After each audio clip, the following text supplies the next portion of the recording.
Welcome, everybody. We're going to get started here in just a few seconds. How many people, first time AgileIndy? Some? Few? Okay, great. Great. So my name is Chris Shinkle. I'm the Director of Innovation at a company here in town called SEP. We do basically custom outsourced development. And so I only say that because what I'm going to talk about today is sort of foundational to us as a business. Turns out when you build software for other people, they care about how long it takes and how much it costs. Yeah, really crazy, right? And so I'm going to talk a little bit about what we do to sort of answer some of those questions and how it's sort of changed the way we think about things. So here's what we're going to cover today. We're going to talk about what it is about uncertainty and that we struggle with it.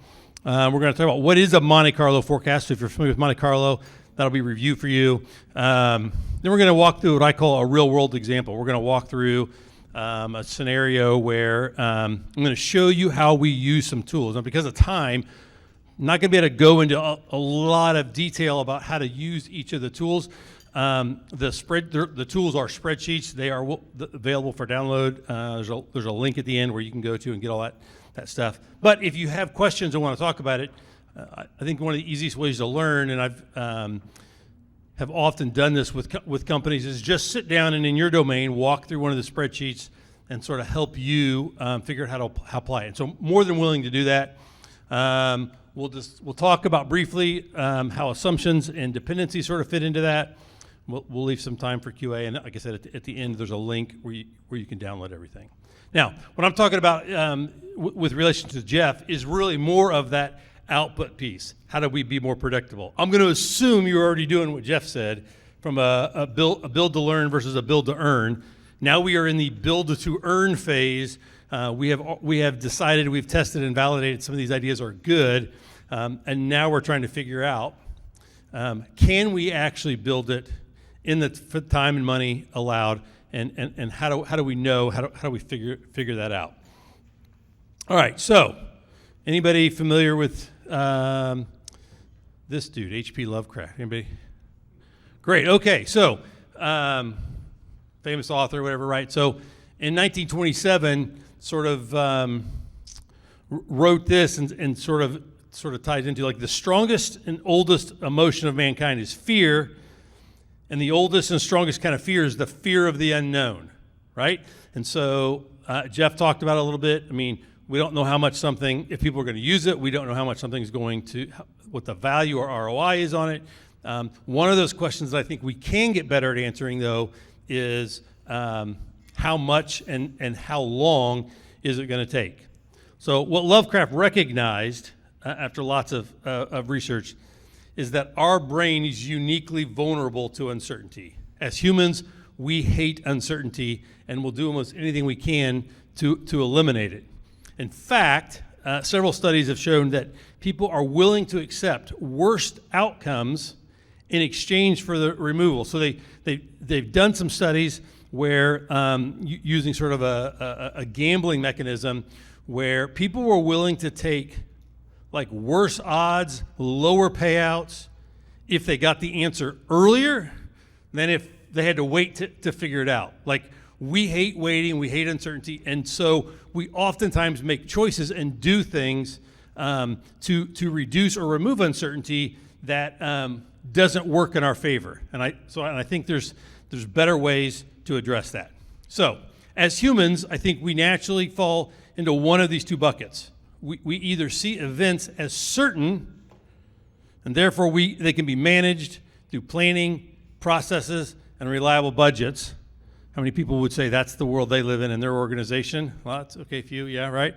Or they're uncertain and we can't manage them at all, which has to say, who the hell knows, right? Like, take your best guess. Anybody working and living in that? Like, so I think we live in one of these two camps, and I think there is a better way to sort of approach this. Now, tell a little story here as it relates to uncertainty. So one of the times in my life where I think I experienced the greatest and most sort of vexing as uncertainty is with this kid. This was my oldest son when he was in 6th grade playing football.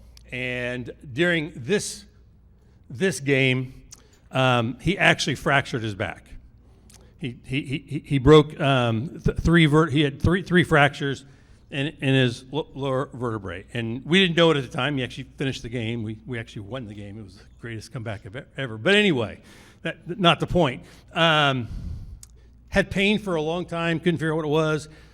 Rested. Went on vacation for several weeks. No problems. Came back. Football started back up, and immediately had issues again.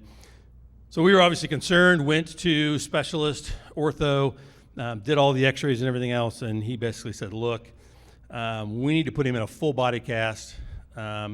He's probably never going to walk right again, and he is never going to play football again, let alone any other sports, which was pretty traumatic. I mean, we weren't like super sports family, but just to hear that about your kid was a challenge, and for the first time, I was a medical advocate for somebody else. And it's like, all right, we need to go talk to some other people. So we talked to some other people, didn't hear quite as gruesome or gloom report, but we were hearing similar reports. And it was very concerning, and finally got a connection to the orthopedics guys who work with the Colts, and they had agreed to see Joshua. And so we were planning to go there, and our doctor, who's our family doctor, who's a good friend, said, look, there's a guy I know. I live out in New Pal. He lives out in New Pal. He works at St. Vincent's. Like, go see this guy. Go see Dr. Didolo. And I was like, well, we got to this point with the Colts, like, probably good. And Dr. Liz, like, look, just if he can't help you, he's going to tell you. So go see Dr. Didolo. And so I will never forget that meeting, sitting with him. We were sitting in a room. He came in after looking at all Joshua's x-rays and all that stuff. And I said, hey, Doc, Dr. Liz said, you just let us know, like, if this is something you see or this is something you do with.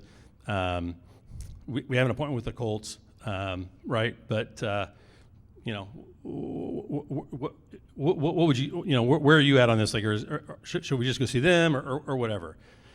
And in that moment, he did something that for us was amazing. He was sitting in the side of the room on his little wheelie chair. He scooted right over close to Joshua and I, who were there, and said, Chris, not only do I know what to do, I see a kid once a week with this type of condition. Here's what we're going to do. Here's how we're going to measure that, and here's how this is going to play out. And he didn't say, he didn't perfectly predict the future and say, yes, he's going to be okay, or everything's going to be great, and all that kind of stuff. But he spoke clarity into this uncertainty, unlike anybody else to date had done.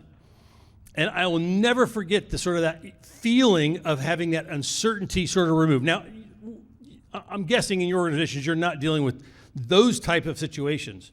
But what I would say is you can be the one in the organization to speak into uncertainty. You can be the Dr. Didolo of your organization. Like, you can be the one to speak clarity in the midst of uncertainty. And I think in doing so, fundamentally change your organization or how your organization approaches and deals with uncertainty, because we all deal with uncertainty to one degree or another. And so that's what we're going to talk about today. Now, how many of you use story points? So, a few? Okay, great. How many of you ever done this, where you said, let's look at our story points, a half, 1, 2, 3, 5, 8, 13, right, Fibonacci series, and actually plotted how long something took? Anybody done that experiment? A few. Brian, what was the result? Similar results? There's so many variables. Yeah, okay, right? So this is what happens when you see it. Now, this comes from an article. I have done that on multiple of our projects. I've seen worse than this, in fact. But you can see, let's just look like a 3. Some of them took 1 day, some 2 days. The most took 3 days, but some 5, some 8, some 13. Like, it's all over the map, right? And so What I'm going to tell you is I think there is a better way than using story points to estimate work or talk about the uncertainty, again, with how long something's going to take or how much it's going to cost. These, like Jeff alluded to, we think about features or releasing features as a bet, right? And so I think there's sort of an economic responsibility to know how much we're spending or investing or putting into something and what the likely return is. I know we're making some guesses about the value, but to be able to understand that is sort of important. Now, does anybody do any other forms of estimating? How do you guys estimate? Anybody just shout out how? Use a variety. Okay, story points. Yeah.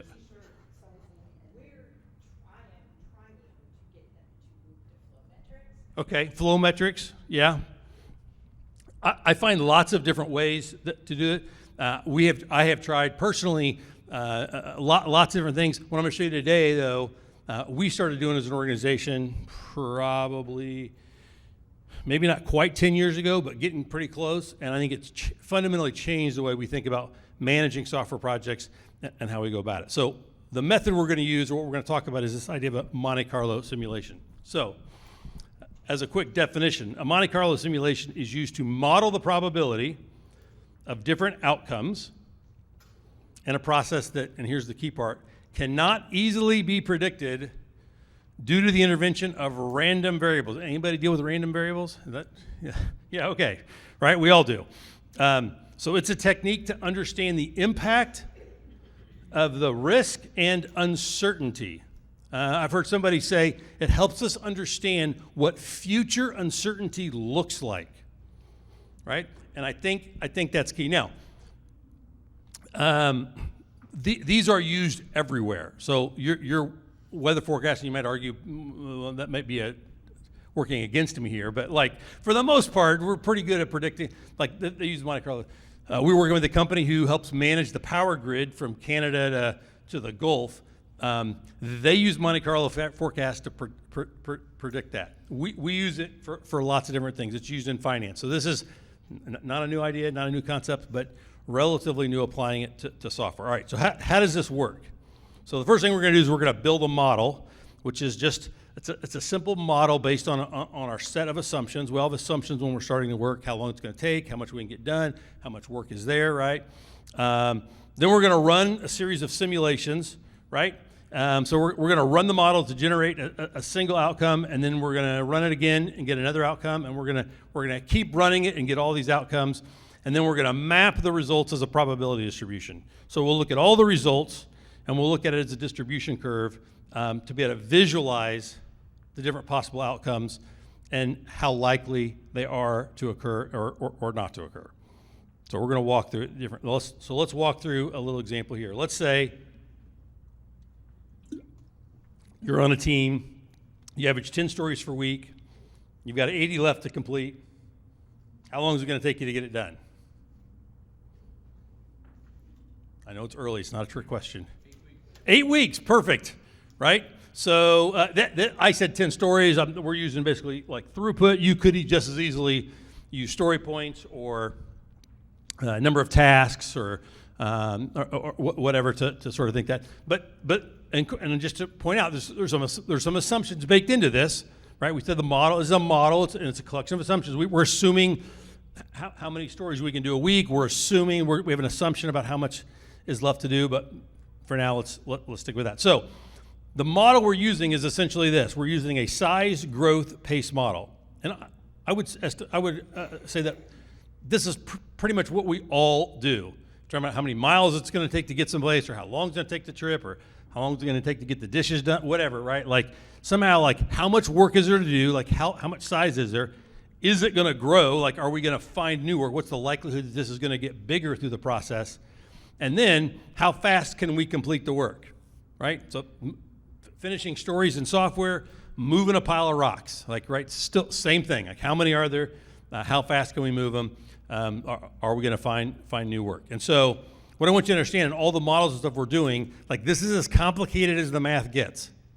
Like not even addition and subtraction, like multiplication, like that, this is it. Like there's no fancy formulas or anything in here. It's simple multiplication and division, right? So the deterministic approach would say this: we have 80 stories. I didn't tell you there was any growth, but we'll assume there's no growth, right? So times 1 divided by 10, and that gives us our 8 weeks. And this deterministic approach, this is what our brains crave. This is what we want. We want to be able to calculate and produce an answer. And I would argue that you have been trained to think this way.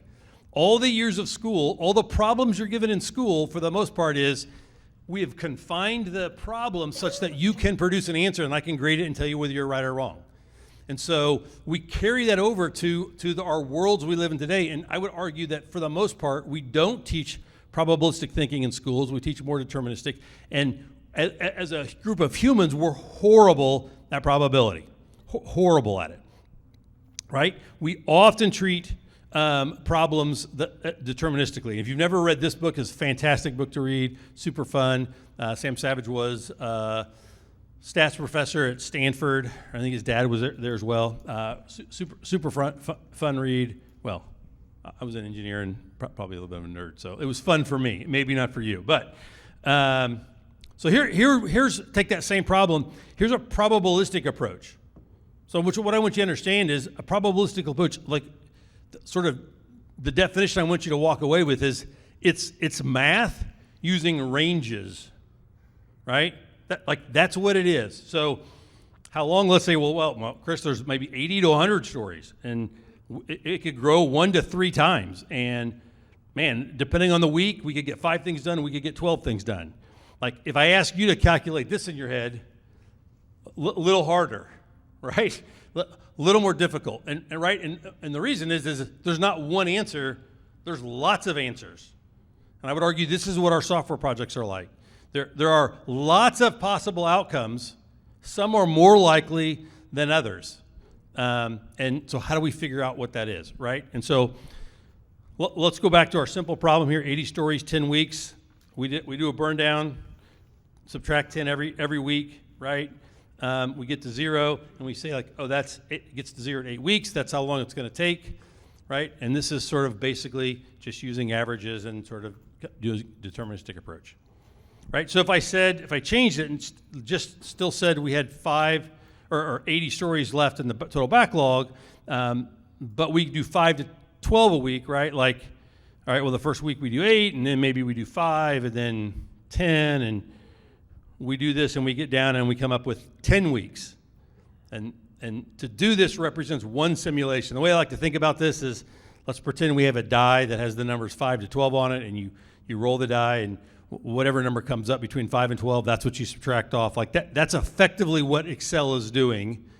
So there is a little subtraction here, but like we're basically doing that to get to 0. And we're not going to do it once. We're going to do it lots of times, 5,000 times, right? And you can see then on the x-axis we get a bunch of different possible answers, and some are more likely than others, but they're all possible given the assumptions we put into our model, right? It could finish as early as 8 weeks. Could take as long as 12 weeks. More likely in that middle range, right? Now, if we start to change the backlog size and say now we added another range, 80 to 100, you see the distribution gets even longer, 8 to 14 weeks, and right as we factor in more assumptions and stuff, you're going to start to see the ranges, right? And so then the question comes like, well, when somebody asks me how long or how much, like, what do I say? What do I communicate? And this is where, like the probabilistic approach, what I would want you to walk away with is try in your organization to get away from giving a single answer, or if you give a single number, associate some confidence factor with it. So it's never just like 8 weeks. It's 8 weeks with with this level of confidence or this confidence factor, right? And so if you look at this, you could say like, well, 20% likely we could get done in 10 weeks, right? 50-50 coin flip, 11 weeks, 85% likely we'll get done in 12 weeks. So like, well, can we get it done in 10? It's possible. Like, do you want to make that bet? Like, it's not real likely according to this, but it's possible, right? And so on and so forth. And so what I have found when talking to customers, when we do this, right, it sort of fundamentally changes the conversation. the conversation is not like, well, Chris, that's not really a 13. That should be a 8. Or that's a 5. Like that should be a 1. Like we avoid all that, and a customer sort of sees this, and then they say like, well, how do I make it closer to the 10? What are the things I can do to improve my odds, right? Like, so you start to introduce this concept of a bet, and it's like, oh, well, let's talk about things we might be able to do to improve our odds, right? And a lot of times it's like, well, what if we added more people? Like, does that improve? Like, oh, well, what's that going to do to our throughput or velocity? And you can start to sort of model that. And well, what if we limited and said we're not going to do more than X? Or what if we could control that? Like, oh, well, let's see what that does. And now we can start to sort of use these tools and models to sort of run a bunch of simulations and see what we have control over, what likely. And so the fundamental conversations start to change. All right, so somebody help me on time. All right, we're still good.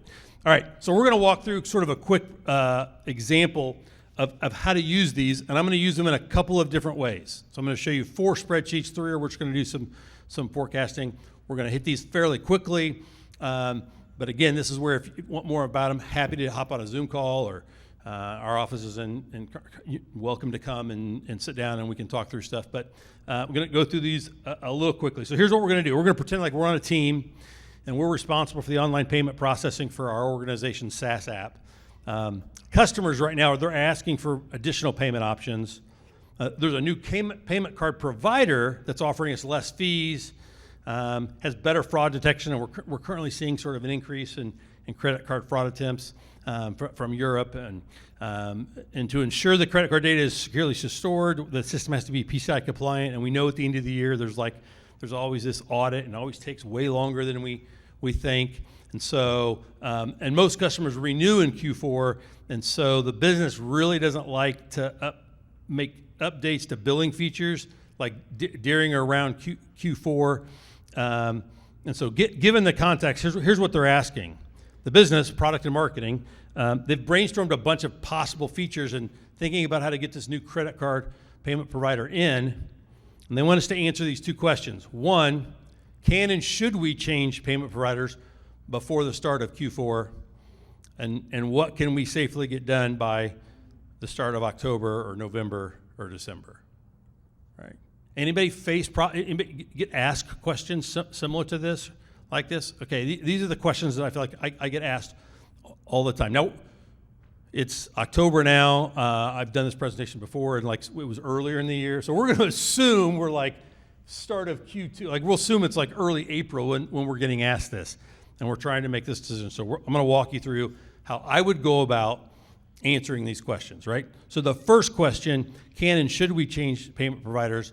We're gonna have to walk through and figure out how much work there is to do, and given the amount of work and how fast we can get it done, what's the likelihood we could get it all done by Q4? Okay, so the first spreadsheet I'm going to show you is called a story count forecaster. And let me make that bigger so you can see. So here is the list of features. The business and marketing has come up with 20 features they'd like to get done starting 1st of April here and be done by beginning or around Q4. Want to know if it's likely. And they've asked us to estimate it. Now, traditionally what I would see people do is like, well, let's talk about each feature. Let's understand what each one is. Let's estimate the number of tasks in each feature or whatever. So I'm going to show you a different way here to think about applying a Monte Carlo. So what we've done as a team is I've randomly selected 5 features out of here, and we're going to sit down and have like a detailed conversation about those 5, right? And so for those 5, we've come up with some estimates around those 5. Now it's important that we randomly select them to do this. And now, just like we did the burn down, what we're going to do is we're going to say, all right, how many features do we want to forecast? So how big do we want the backlog? So I'm going to enter a number in here, and then what it's going to do, it's going to run a bunch of simulations just like before, and we're going to pretend we have a 5-sided die, and you roll it, and we're going to estimate 20 features, and so we're going to roll a 5-sided die 20 times, and it's going to either be a 1, 2, 3, 4, or a 10. So I guess if they're all ones, that could, total backlog would be 20, it could be much larger. And so the way these spreadsheets work, the orange cells in the spreadsheets are where you can enter stuff in. So I'm going to leave these likelihoods at 50, 85, and 95. And I'm just going to put in 20 stories here. And so there you see we get a backlog forecast. So 50% chance that there is, let's just say 80 or so stories to complete. If we want to be safe, probably closer to 105 or something for 95. So now I usually, when I'm doing this with somebody, I almost always round them up, because if I gave you numbers like 79 and 102, you're like, wow, this is super accurate. You guys are like no, it's not. Like if it's whole numbers, it's easier for people to sort of get that. And you can see in here, like it produces a distribution, and here it looks relatively like a normal distribution. It's not always. In fact, more times it's probably not. But notice that, like, not only did I not have to spend time looking at all 20, because I randomly selected 5 and we did some detailed analysis of the 5, in reality, I wouldn't even have to know what the features are to come up with a backlog size. If I could sort of come up with some approximate ranges, or I could work backwards and say, given some of these constraints, like how much capacity do we have to do work to get done by this time, assuming a velocity and throughput or whatever, right? So to come up with a backlog size, I'll use this tool. It's called the Story Count Forecaster. We'll come in, do some detailed analysis of a couple of the features, and then forecast the rest of the features. Now, you may want to, well, how many do I have to do, Chris, to be statistically relevant, whatever all those were. Like, far less than you think, right? Like 5 to 7 is more than enough. Sometimes it may be only 3 to 4 is good enough to sort of help predict this. Yes, ma'am. Yes.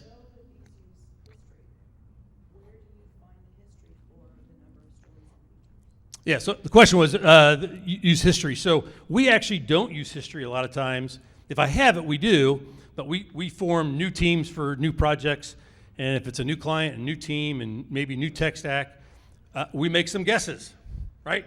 It's a guess. Here's the thing with this whole technique. It should give you an answer as good as whatever you were doing before in less time, or easier or less time. Right? And again, because I think the conversations start to fundamentally change, it helps to do that. So if we had this backlog size, I would go to this thing, and it's called the throughput forecaster.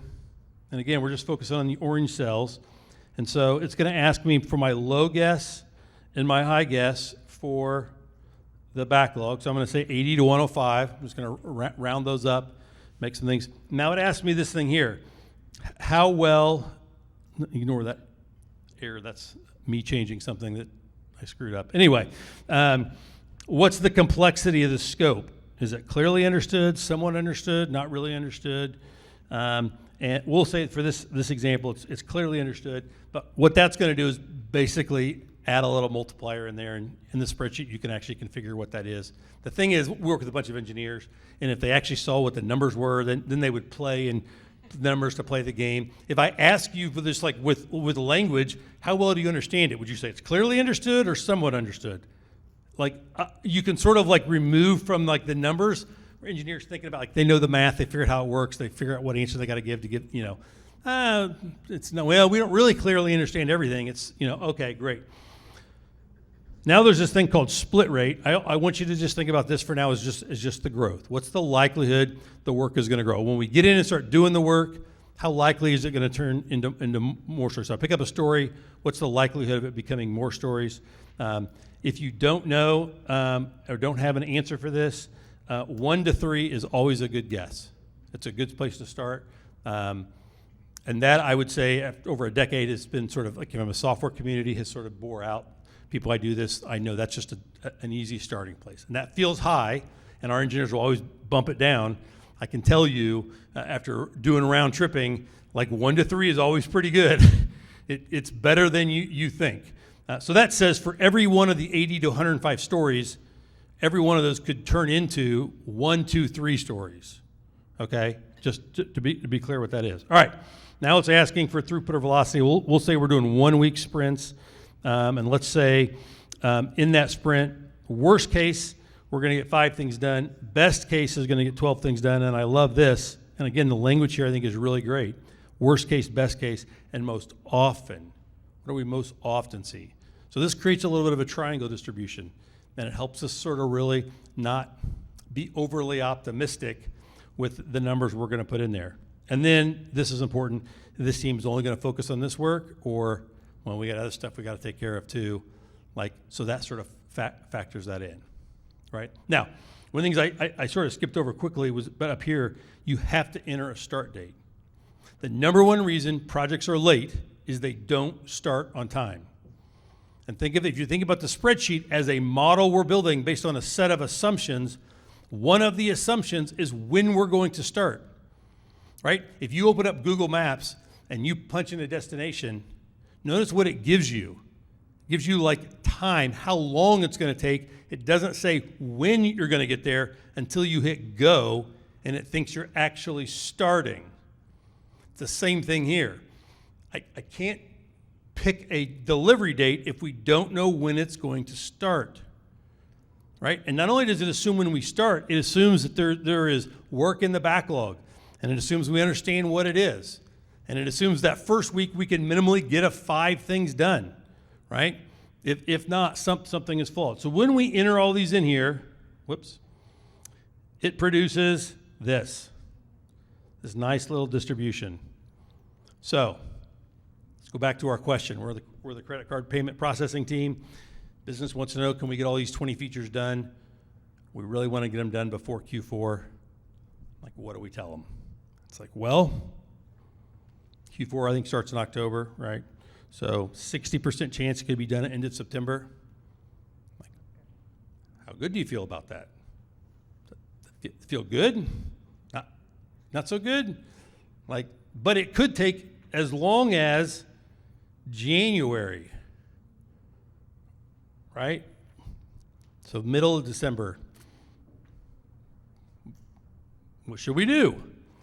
If it was me, I probably would tell the organization, probably not the bet I want to place. Like the odds probably, given this is when the customers resubscribe and this like it affects our business and we know we got this audit and that always takes longer than we thought and blah, blah, blah. So, man, I'd probably say, I'm not sure I feel comfortable with that, right?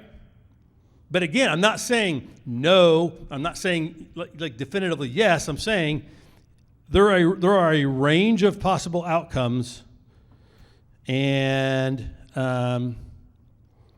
depending on how things go, we may or may not finish on time, right? And so I think this is so powerful.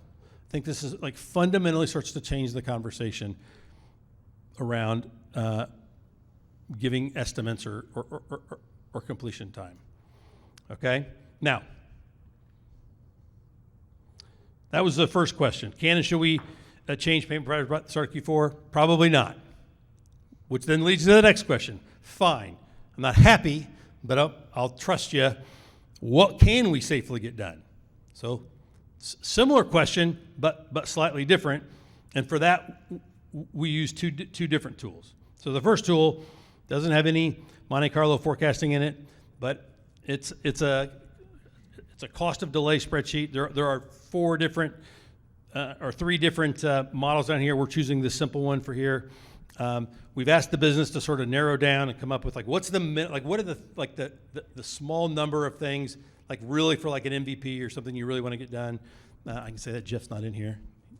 Go watch his video on MVPs. It's good. But anyway, and so it's a way to sort of priority. We need to come up with some sort of priority order, and we're going to use cost of it. Are you familiar with WSJF? Is that? Yeah. So it's weighted shortest job first. Okay, so it comes from SAFE. It's not a great method. You'll find lots of people that fall with it. For what we're doing here, it works good enough. So what I've done is I said, okay, they've given us these features that say, hey, these are the ones that we really need to get in if we're going to change payment providers. It's these 9. We've asked them to sort of quantify value. I know this is a guess. It's better than nothing. From low to medium, medium high, high, critical. So that's effectively how we're going to weight them. And then given that weighting, it's going to produce, it's going to do some math, and it's going to produce this weighted, shorted job first order. So I'm just going to take this, and I'm going to copy that to go to my next spreadsheet. So my next spreadsheet is called a multi-cut line forecaster. Very similar to the throughput forecaster, works slightly differently. Here we enter a start date, but we also enter a target date. So we're going to enter a target date of 10/1.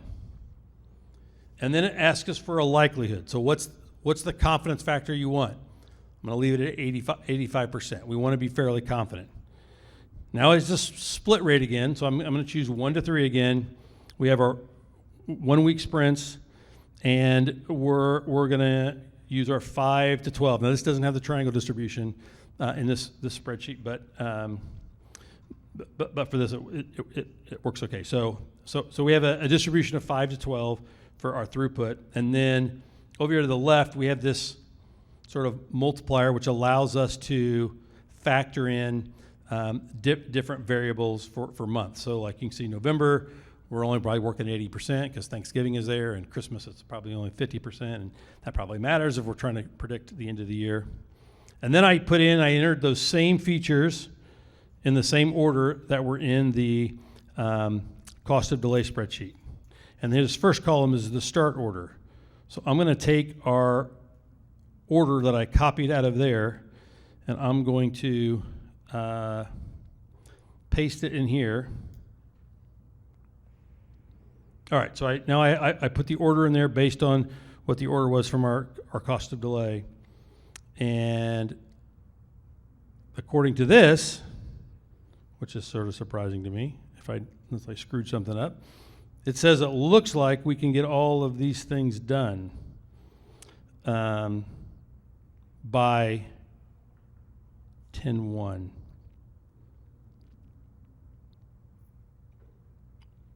So if we couldn't get them done by then, it would give us, it would show something slightly different. So that's the thing. One thing running these, let's just see if I do 9/1. One of the things running these, it's running a simulation every time you make a change. Like you're going to get a slightly different answer every single time. It's running a simulation. Yeah.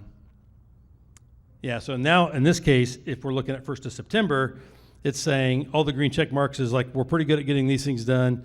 Fraud detection is maybe, maybe not. It's finishing about that time, and we're probably not getting this thing done. So it starts to tell us of this feature set we've selected, which ones, given our assumptions, so given our start date, given our chosen end date, given our probability, what are we likely to get done in that time period? And so now you see, like, okay, by August, looks like you can get these things done. So it starts to say, like, here's what we think we're going to get done by this date, and here's what we're not going to get done. And so it allows you to start to, again, engage into a different type of conversations that says, well, man, what if we change the order? And you can actually find, you start to change the order. Sometimes you can get more things done or less things done, depending upon the order you pick.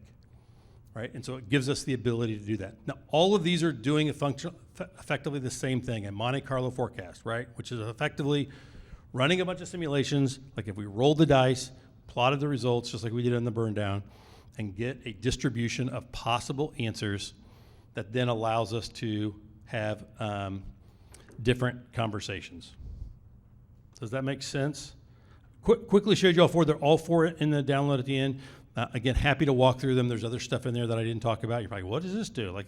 Happy to sit down and sort of walk through that, but wanted to give you a quick overview of different ways to think about using a Monte Carlo forecast. Our president will do Monte Carlo forecasting for headcount for incoming new hires using previous year's data.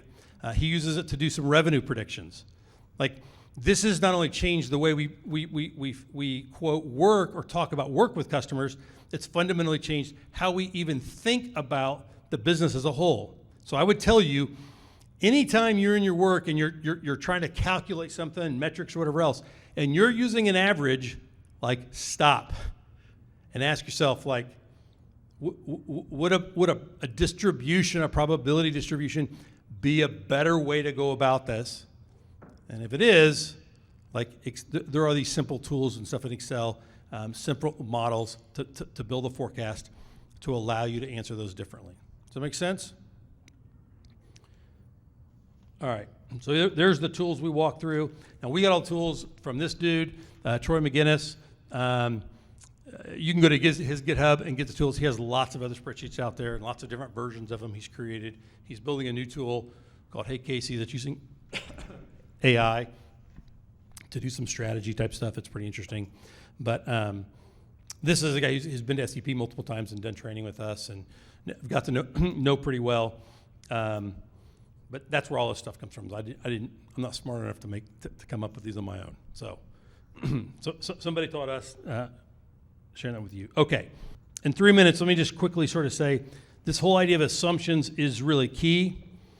And so I always ask people get asked the question, like, how reliable is this? Can we trust this? And I think that the real question should be, under which conditions can this prediction be trusted, and what's our level of confidence? Right? So we have to understand that's baked into this is some assumptions, and it may or may not be true depending on that assumptions, right? So there's some assumptions that are all going into this forecast, and so one of the things I'll do is build a little sheet that shows the assumptions, and if this is like sprint 1, sprint 2, sprint 3, I'll just use a RAG status to say, like, how are we tracking against these assumptions? If we're tracking to the assumptions, if the assumptions are all green, then the forecast is accurate, meaning we're going to end somewhere in between those numbers. If you know, here in sprint 2 you see one of them turns red, like that probably means the forecast isn't correct. One of our assumptions is fundamentally wrong. Probably should update that assumption and reforecast and see what the answers are. Okay, so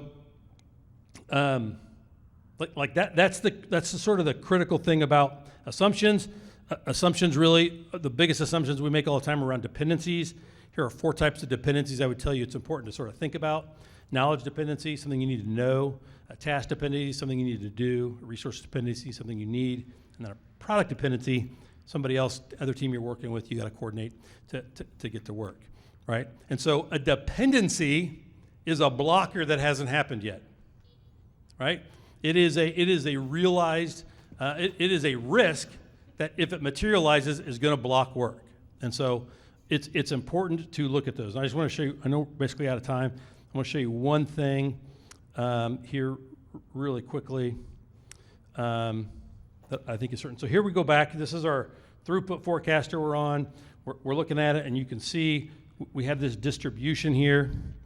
Because I think it's powerful, I'm going to take, just to make it easier to see, I'm going to take out the split rate. And again, so here you can see our chart, sort of a distribution. The line at the bottom is basically our burn down, and it shows us where are we, the orange line is, are we tracking within this set of predictions, just to say, hey, our forecast is pretty good, we're tracking within it. Now on here, there's this risk tab, and this risk is where we use to model, I'll use it to model dependencies or other things that happen. There are events that if they happen, is going to fundamentally change the forecast. And this, other than the start date, this is the second biggest reason projects fail or our estimates are wrong. We do not identify these key risks or assumptions that come into play. Now let me just show you one. I'll just pick this first one. I'll just say it's 30% likely. If it occurs, it means there's going to be 40 to 60 more post-split stories. So stories like after we've already split it, not the features in the backlog. But I want you to see what it does. If you just looked at the numbers, the little chart of numbers, you wouldn't see this. I think it gets lost. But look what we see here. We see these like 2 humps. And if you look at the burn downs, what you see is almost like 2 sets of burn downs. This says you basically have like 2 projects. If the risk materializes, you're like fundamentally in a different project, a different sort of like set of burn downs.